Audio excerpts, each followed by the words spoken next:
চুপ থাকা, খোঁচা দিয়ে কথা না বলা, কারো জীবনে নাক না গলানো, আগ বাড়িয়ে কারোর জন্য কোনো কিছু চিন্তা না করা জীবনে ভালো থাকার কিছু উপকরণ।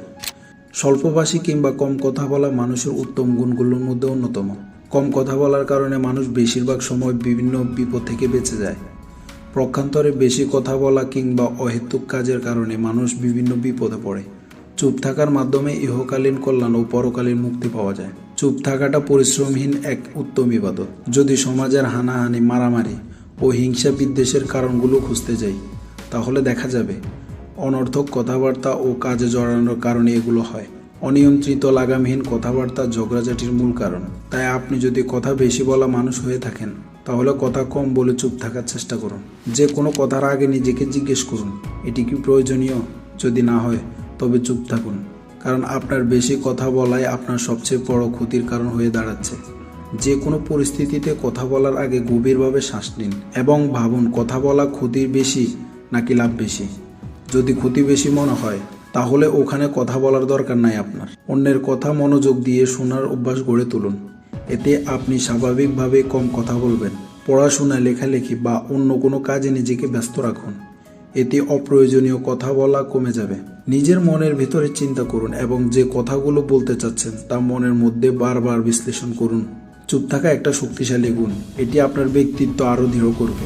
জীবনে ভালো থাকার আরও একটি বড় কারণ হলো খোঁচা দিয়ে কথা না বলা। খোঁচা দিয়ে কথা বলা আসলে এক ধরনের পরোক্ষ আঘাত, যা আমরা কখনো কখনো মজার ছলে, রাগের সময় বা নিজের অজান্তেই করি।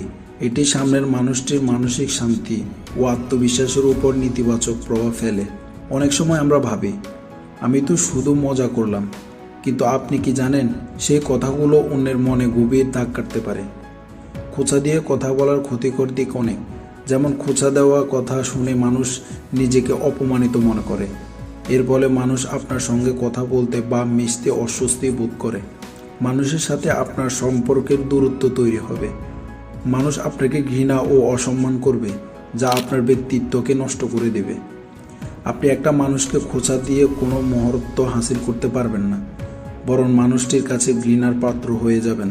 মনে রাখবেন, ইট ছুঁড়লে পাটকেল খেতে হয়। আপনি কাউকে খোঁচা দিয়ে কথা বললে সেও আপনাকে খোঁচা দিয়ে কথা বলার সম্ভাবনা থাকে। তাই খোঁচা বলার অভ্যাস ছেড়ে দিন। কথা বলার আগে ভাবুন, নিজেকে জিজ্ঞেস করুন, সামনের মানুষটাকে এই কথা বলা কি ঠিক হচ্ছে নাকি ভুল হচ্ছে।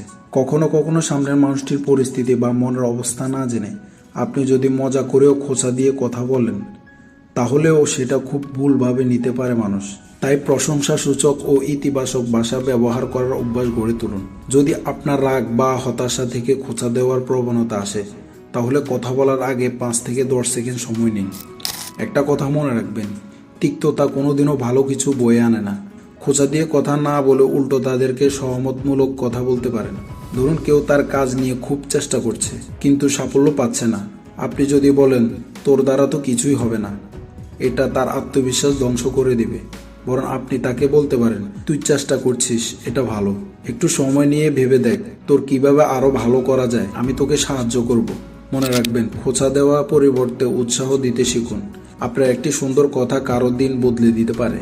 কারো জীবনের নাক না গলানো ও ভালো থাকার আরও একটি কারণ, আমরা অনেক সময় নিজের অজান্তেই অন্যের ব্যক্তিগত জীবনে অপ্রয়োজনীয় হস্তক্ষেপ করে ফেলি। এটা হতে পারে তাদের পেশা, সম্পর্ক বা জীবনযাত্রা নিয়ে। মনে রাখবেন, প্রতিটি মানুষ তার নিজের জীবনের সিদ্ধান্ত নেওয়ার অধিকার রাখে। অতিরিক্ত নাক গলানো শুধু বিরক্তর কারণ হয় না, সম্পর্কের মধ্যে দূরত্বও তৈরি করে। অন্যের জীবনে নাক গলানো অনেক সমস্যার সৃষ্টি করে। প্রত্যেক মানুষের নিজস্ব ব্যক্তিগত জীবন আছে। সেখানে নাক গলালে তারা মনে করে আপনি তার স্বাধীনতায় বাধা সৃষ্টি করছেন।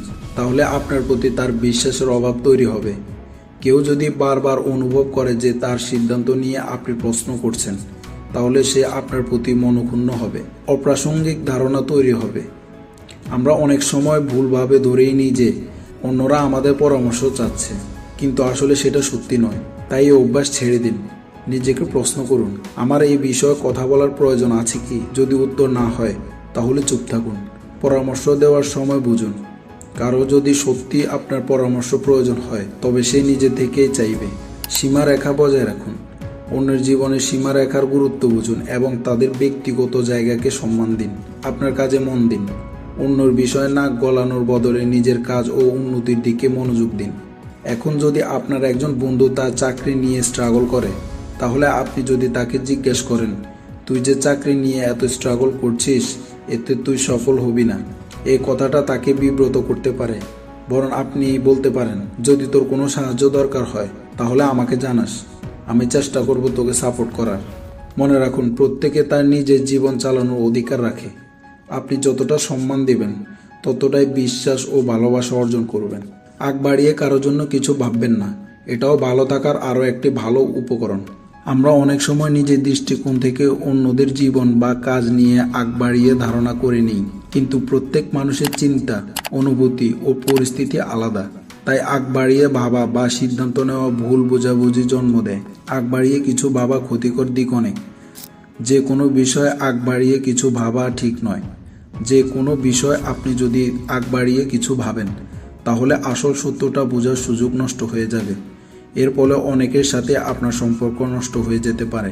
আপনি হয়তো কারো ভালোর জন্যই আগ বাড়িয়ে চিন্তা করতে পারেন, কিন্তু তা হিতে বিপরীত হতে পারে। তাই কোনোদিন কারোর জন্য আগ বাড়িয়ে কিছু চিন্তা করতে যাবেন না, এতে আপনারই ক্ষতি বেশি। আগ বাড়িয়ে চিন্তা করা ছাড়েন। কোনো ধারণা করার আগে সামনের মানুষটির দৃষ্টিভঙ্গি জানুন। আগে নিজেকে প্রশ্ন করুন, তারপর সিদ্ধান্ত নেন কি বলবেন। যদি কোনো কিছু আপনার কাছে অস্পষ্ট হয়, সরাসরি প্রশ্ন করুন, ধরে নেবেন না। মানুষ কিভাবে জীবন চালায় বা তাদের সমস্যা নিয়ে আপনার যদি সহানুভূতিশীল মনোভাব থাকে, তাহলে দেখবেন আগ বাড়িয়ে কিছু ভাবার প্রবণতা কমে যাবে। আগ বাড়িয়ে কিছু ভেবে যদি আপনার মনে দ্বিধা তৈরি হয়, সেটা লিখে রাখুন। এতে ভুল বোঝাবুঝি এড়ানো সহজ হয়ে যাবে আপনার জন্য। যেমন ধরুন, আপনার এক বন্ধু হয়তো ফোন ধরছে না। আপনি যদি ভাবেন ও নিশ্চয়ই আমার উপর রাগ করেছে, সেটা আপনার মনে দুশ্চিন্তা তৈরি করবে, কিন্তু বাস্তবে হয়তো সে ব্যস্ত ছিল। সরাসরি তার সঙ্গে কথা বললে ভুল বোঝাবুঝি এড়ানো যেত। মনে রাখুন, আগ বাড়িয়ে ভাবা নয়, বরং সত্য জানার চেষ্টা করুন। সম্পর্কে জটিল করার চেয়ে সহজ করা অনেক বেশি গুরুত্বপূর্ণ। শেষ কথা হলো, খোঁচা দিয়ে কথা না বলা, চুপ থাকা, অন্যের জীবনে নাক না গলানো এবং আগ বাড়িয়ে কিছু না ভাবা। এই 4টি বিষয় গড়ে তুললে আপনার ব্যক্তিত্ব আরও পরিণত হবে, সম্পর্কগুলো হবে মজবুত, আর আপনার জীবন হবে আরও সুন্দর।